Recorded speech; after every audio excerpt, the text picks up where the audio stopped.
Ayon mga kabady, nakita niyo na ba yung kumakalat ngayon? Nabasa niyo ba yung mga comment ni Beyonce? Laglaga na sila ngayon. Ngayon si Dr. Love, sana naman pupulutin. Imagine niyo yun? Sa YouTube live, nagko-comment si Beyonce at nanay niya. Lumalabas na si Dr. Love talaga may pakana nito. Yan yung sinasabi mga kabady, na kapag yung isang bagay na nakuha mo sa hindi magandang paraan, mabilis at mabilis lang yan mawawala sa'yo. Tingnan nyo, ang ganda ng buhay at sitwasyon ng pamilya Balatero sa Team Kalingap. Sinulot nila, tumayo sila ng team nila. Kamusta naman? Wala pang isang buwan, lumagapak agad. Yan yung sinasabi na makontento ka kung ano meron sa'yo.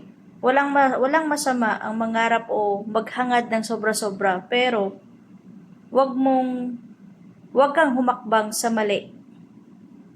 Kasi kapag nilakbangan mo yan na ginamitan mo ng maling pamamaraan, makukuha mo siya.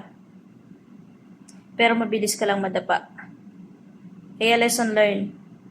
Kaya siguro hindi sumipot si Beyonce sa barangay. Kasi bistado na.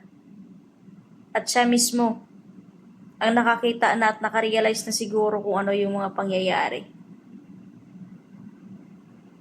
So, malaking pagsisisi yan. Ang inaabangan ko pa, si Beyonce mismo ang mag-post na nagsisisi siya sa lahat-lahat. At yung update ng Team Kalingap, lalo na si Kalingap Rob, na mag-message si Beyonce na nagsisisi siya sa mga pangyayari. Baka sakali sa nangyaring ganito, ngayon pa lang siya makapag-isip-isip mag-message para humingi ng dispensa sa mga pangyayari. Mapapatawad din siya. Pero yung sugat, kahit anong mangyari dyan, may peklat na. Hindi mo na may babalik. Lalo na kapag yung tiwala na yung nasira. Just in case man, nababalik mo yan sa Kalingap, hindi na katulad dati yung pagmamahal sa kanya ng supporters niya. Kita nyo dati yung nagtatanggol sa kanila? Ngayon, binabanata na sila. So, yan na yung karma. Kaya siguro hindi siya sumipot sa barangay.